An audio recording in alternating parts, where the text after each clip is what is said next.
they might be experiencing some tactile defensiveness.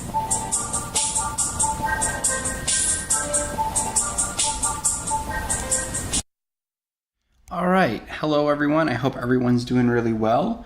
Bringing you a new podcast that's going to focus on autism and teaching autism in PE settings. So with that, I think I'm going to do a whole series right now, and I have one set up with visual impairments, and we're going to look at disability specifics.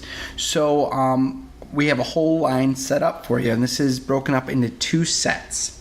This first set is with Dr. Sean Healy from the University of Humboldt in California.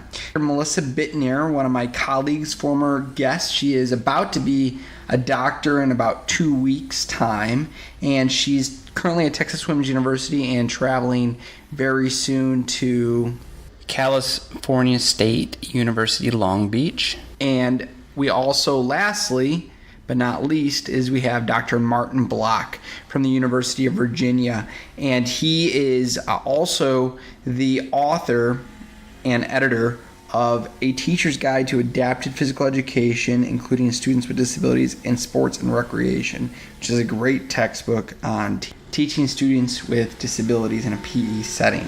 With that, we're going to get right into this. So today I'm really excited. I have a blog and a podcast that go together trying to promote our field. Today the blog I've hit over 50,000 views on the blog, so I'm really happy with that. And that links to the podcast. Really excited. We have Dr. Sean Healy here. We have Dr. Marty Block. And we also have just about Dr. Melissa Bittner, right? Melissa, you're about, 2 weeks away, hopefully? Correct, yes. We'll defend June 7th. Awesome. Well, we're here today, and we're here to talk about maybe somewhat of a popular topic as of right now about teaching students with autism in a PE setting. And in past podcasts, I've overviewed some of these things in different ways, but this is one that seems to come up a lot because it seems to be something that a lot of PE teachers deal with, general and adapted. So my first question that I have for you all is, what is autism? Can someone define it for me? And maybe not just in CDC terms, but in other terms. And how is that unique from other disabilities? Okay, so I'm happy to start. Well, I suppose I will start by talking about the DSM-5 definition, which uses two broad categories to define autism. The first being social communication and social interaction. And within that, there's three components. And then the other is a behavioral category, category B, which they talk about restricted, repetitive patterns of behavior, interests, and activities. So within those, there are various characteristics that would result in a child being diagnosed. But it's a bit simplistic to just talk about the DSM-5 because what really adds to the complexity of children with autism is all those secondary conditions that go along with those DSM-5 characteristics, where we're talking about motor deficits, which I'm sure we'll talk about later. We're talking about some health conditions, asthma, epilepsy, things like migraines are far more prevalent amongst our children with autism. We also have some psychiatric conditions which are more prevalent, such as OCD, ADHD, anxiety disorders are very common. And then we also have some cognitive issues with some children going alongside the diagnosis of autism, with some children with autism. So as you can see, it's a very kind of complex package. So that's why we talk about every child with autism being very unique. I agree with a few more things. With the Diagnostic and Statistical Manual 5, there's different levels now, so you won't hear about Asperger's or Rett's. Instead, you'd have level 1, meaning requiring support, level 2, requiring substantial support, and then level 3, requiring extreme support at all times. A few other things that it needs to manifest prior to 36 months of age, and interesting enough, it's 5 times more prevalent in males. And about 1 in 68 children are diagnosed with autism spectrum disorder. So you just talked about that level 1, 2, and 3, and I don't know how familiar people are with those terms just yet. I think that, how long has it been since those terms started coming out? Level 1, 2, and 3?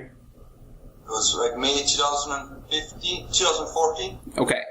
And so then they changed from all these, from your RETs and from PDD. And so with that, though, those changes, how do you all feel about those changes? Are they helpful? Are they helpful for practitioners? Who are they helpful for? So there's quite a lot of controversy in the field about that. With autism spectrum disorders, previously an umbrella term for those other disorders, as you mentioned. And now it has been collapsed into two categories with characteristics that might result in a diagnosis of autism spectrum disorder, now a singular diagnosis. There was many motivations for doing this, and one was because it was often quite difficult to differentiate between some of those sub-diagnoses. However, a lot of parents and a lot of individuals with autism, or especially adults with Asperger's syndrome, for example, they don't all support this change in the diagnostic criteria. But I think as a practitioner, and I think many practitioners, they find the talk of a singular diagnosis with those levels that Melissa spoke about to be a bit more meaningful. I would say from a practitioner standpoint, the specific label of pervasive developmental disorder or Asperger's or autism or any of the things they had before in the DSM, as a practitioner, I don't think that would make a difference. I know I have a child who's on the spectrum. Tell me what I need to know about the child. I think the 3 levels is a good start. They're very broadly defined, and I think it'd be hard, again, for a practitioner to come up with, is this a level 1, 2, or 3, or even if a special ed teacher said, I'm bringing down a child with autism who's level 2. That has no meaning to me. What I need to know is, what are the child's social skills? What are the child's communication skills, both expressive? Can he say anything to me? Or does he hit out when he wants something? Does he understand what I say? What are some of his behavioral types of things? So I think from a practitioner standpoint, the discussion in the new DSM isn't as important as, what do I do with John, who's in my class right now with another 30 children? Dr. Block's right on. That's what the spectrum is all about. It's a wide range of spectrum, and each are individuals. And kind of the famous quote that many like to say when working with someone with autism by Dr. Stephen Shore is, once you've met one person with autism, you've met one person with autism. And each are so individual in their needs. And that's where, we as researchers, our practitioners, have to make sure that we're accommodating for that. Let's go then maybe back a little bit to, I think, what Sean was saying at the very beginning when I asked him to give some science-y definitions of autism. With that, we talked about some motor delays, sensory processing disorder, all those things. So let's talk from a PE standpoint. What type of motor delays and sensory disorder things should I be seeing, which are typical in maybe some of the higher functioning children with autism? I'm happy to start with that. I think from my experience and from the literature, it's not going to be something, well, I think it's those culturally popular skills that most children get from playing with peers, from learning in PE, from playing with their parents. And I'm thinking of things like a nice throwing pattern, a catching pattern, kicking, because I played soccer. These kids tend to miss out on those opportunities because of their social and behavioral challenges, so they're not playing Little League soccer. They're not playing Little League baseball. So you're not going to see a great throwing pattern. You're not going to see a great kicking pattern. They're not really motivated to throw really hard or to kick really hard, and if you're not motivated to do that, the really pretty throwing pattern with the opposition step and things are just not going to fall out. So I think one of the issues is it's a little bit of a paradox, is that, again, from my experience, these kids actually have pretty good motor skills. They can run and skip, they can climb trees, they can ride bikes, but when you ask them to do things in a PE setting, like throwing and catching, they really have a hard time with that. And then their social and behavioral challenges and understanding directions make them look even more delayed. So in other words, if we're doing, say, get a partner and practice your throwing and catching, the child won't understand the directions, isn't interested in playing with a partner, doesn't understand or is motivated to throw and catch using a good pattern. And so the child looks really way more delayed than I think perhaps they are. And I'll just add to that about the sensory processing issues that you spoke about, Scott. So in PE, it's a very sensory stimulating setting. You talk about loud noises. You're talking about it can be a very physical environment. So there are definitely sensitivity issues that are going to appear for physical education teachers. For example, there's going to be hypo or hypersensitivity, whereby the child is under or over responsive to various sensory input. They could be auditory. We're talking about maybe loud whistles in the gym, for example. We're talking about other children cheering. They could all be very upsetting for some children who are hypersensitive to these sounds. Also, some of the lights in the gymnasium can be tough for some of these kids. You may have them wear like a peaked hat, can be helpful. Some of them are going to wear ear muffs, for example, to lessen that auditory input. But I think what might be most challenging for us physical education teachers is the tactile sensory issues that these children may have, whereby they're either hyper or hyposensitive to touch. You might notice some of these children hold a ball, for example, with just their fingertips. They might be the children who don't get really agitated if you try and give them physical guidance. These children might be experiencing some tactile defensiveness. And closely related to that, many children with autism will also have proprioceptive, again, either hyper or hyposensitivity, which is going to affect their fine motor skills. And finally, a lot of these children will also have vestibular issues. And this could be expressed in two ways, whereby they may really seek out stimulation of their vestibular system in their inner ear. You might see these children spinning around, for example, in your PE class as you're trying to give instruction. Or maybe these are the children who are under responsive within their vestibular system. These are the children who are going to love sitting on a gym ball and bouncing up and down. Or these are going to be the children who might like to rock back and forth, for example. They're trying to stimulate their vestibular system. So those sensory issues, they can really conflict with some of the demands in PE. So again, as Dr. Block said, it's all about understanding your child, understanding any sensory processing issues they may have, and then trying to work with it. So with the sensory processing disorders, and my experience is when working with kids with autism or sensory processing disorders, is that it takes a lot of time to figure out some of those, pieces of what they need and what they don't want.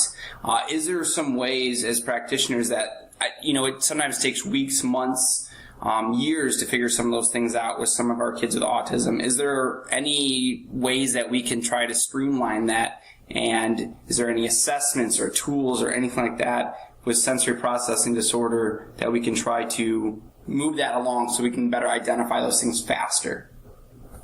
Okay, so what I would typically do in our programs here is at the start when you bring in your child with autism, I'm thinking of one boy especially recently who joined our program, a 7-year-old boy, and we start with giving him an opportunity for some free play. And actually through that we kind of quickly identified the sensory issues that boy had. Because we were aware that he potentially had some, we put him in an environment with a lot of different types of equipment.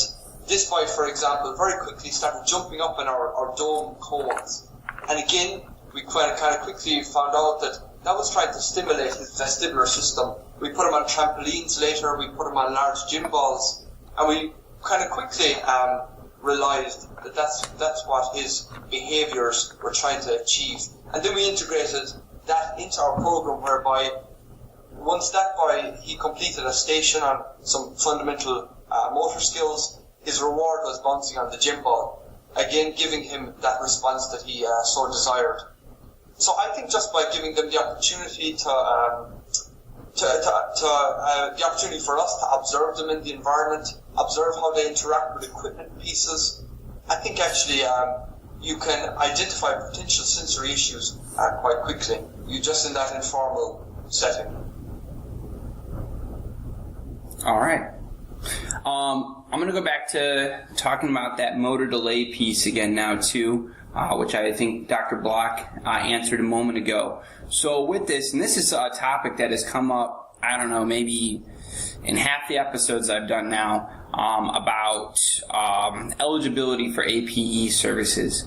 So, and I've had some different opinions on here, but I want to hear maybe your rationale on if I have a student with autism who has, apparent social and communication delays but no motor delays, can he be eligible for APE services? And I want to open that up because I've had a lot of different thoughts on that. I'll take a stab at that. In our school district, the answer would be no. If it's purely behavioral and social, then, and if the child is having difficulty in general physical education, we would recommend a teacher assistant accompany the child. One of the things I always think about is, okay, if the child qualifies and we go in and pull them out and work with them one-on-one, what would we work on? And if they have no motor delays or fitness delays, then we really won't work on anything. So in those cases, I think it's more impetus for the special education teacher to provide a teacher assistant to accompany the child and help the child be successful and work with the physical educator. Yeah, this one is a hot topic. To play the other side of the fence, some might say yes, because though the student may not have motor delays, they might have the sensory needs, health issues, or health-related fitness needs. And obviously, when we assess, we need to look at the child in the entirety of their environment. So, this might mean the teacher might have to do some modifications or equipment or environment to help that child be safe and successful. So that's what the other side of the argument might look like. Yes, when I talk about qualification for AP services, I often think of those two words that Melissa said about safe and successful. And if the child, and often those two go very closely together, of course, but if the child is maybe in a danger to other children or himself in physical education, for example, then there could be individualized services could be provided. For example, I did work with a boy who often expressed himself in a kind of an aggressive way with equipment pieces, for example, and this boy could potentially qualify for AP services. The one caveat that we've run into are children who don't go down to physical education at all. So we've had some, Sean talked about the sensory issues. The gym is just too loud, there are too many children, it's just overwhelming. So we've had children who, and from my assessment, really don't have a motor delay or a significant motor delay, but the teachers can't get him down to the gym. And so he's getting no services at all. So in those cases, we would provide services and try to work on things and ease them back into the gym setting, hopefully, but that would be, we have had those occasions as well. So I have a question on that sensory processing disorder, maybe just to Dr. Block. How would you feel if you did have a kid that, I don't know if this would be a realistic scenario, but they don't have any motor delays, but they have very apparent sensory processing disorder issues going on. But I don't know if that would be realistic or not, because most people with significant sensory processing disorder would probably have some motor delays with it, but would they be eligible? Well, we have some boys, as Sean talked about the earmuffs, those noise-reducing headphones. We have children go to regular PE wearing those noise-reducing headphones, and there's a teacher assistant with them. And because of their tactile sensitivity issues, sometimes they are kept a little bit away from their peers, or like Sean said, they can get aggressive when they get too close to peers, so there's a teacher assistant with them. But they make it through physical education, and they seem to be benefiting at their level. And so still there's no need for an adapted physical educator to intervene in those situations. That's kind of how I look at that. I think that sounds very appropriate, and it sounds to me that's somewhat like my bachelor's. I got a bachelor's in special education, and then I went for my master's in APE. And that sounds like a lot more of a special ed type of thing where you don't want to intervene unless all other possibilities have been tried, because we are somewhat taking away from that general ed experience. Yeah, the other thing I think that you're kind of alluding to are accommodations versus having a child qualify and receiving goals and objectives.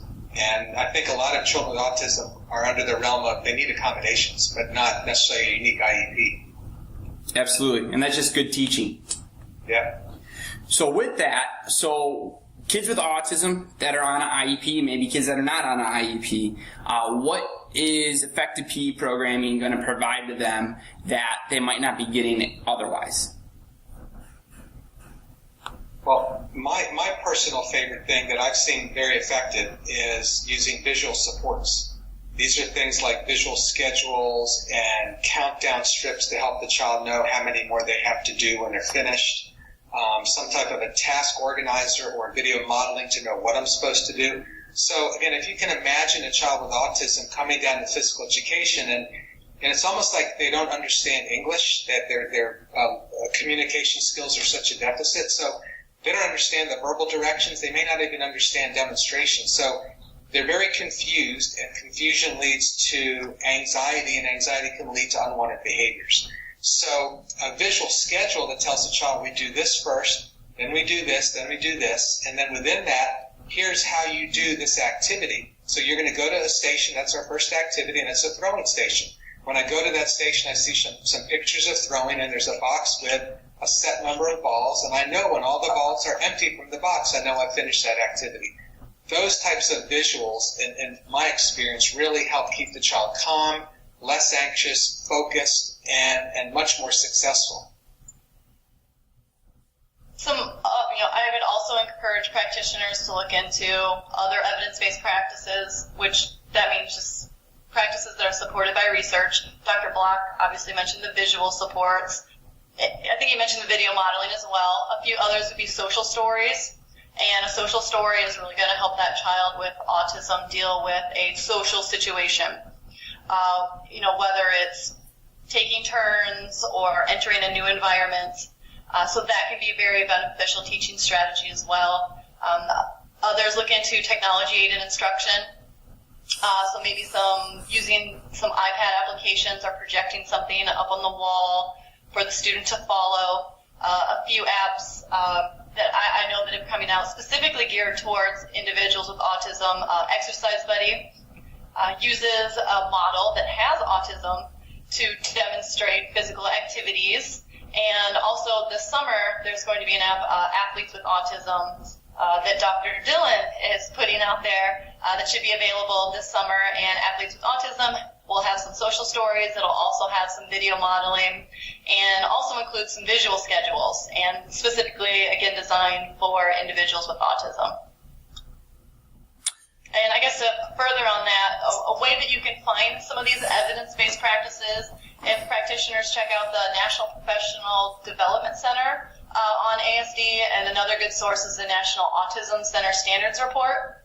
There are a few places that you can find some evidence-based practices, and it's extremely important to be using evidence-based practices with your students, because the Every Student Succeeds Act that was recently passed here last December mentions EBP's evidence-based practices about 90 different times. So it's going to be very important going into the future in IEP meetings, et cetera, that you're talking about what EBPs that you are using with students. Something and Melissa and I have actually done some, we got an article that's going into Palestra right now on that, as well as we've done some systematic review on autism and kind of exercise and EBPs and all those things. But with that, something that I find is that from a practitioner standpoint, and I'm saying this kind of as a discussion point, but I feel like just to say evidence-based practices or just to say things like video modeling, I feel like that's somewhat easy to do, but I feel like the evidence-based practices need to be purposeful, and you have to have a reason that you're doing it for a certain individual rather than just kind of placing them in sometimes. And that's just something that I've just seen from practitioners, maybe talking to them and things like that, is they'll name drop those things rather than really know what they mean, or they're doing it for a certain purpose rather they just know that this is maybe quote unquote good teaching.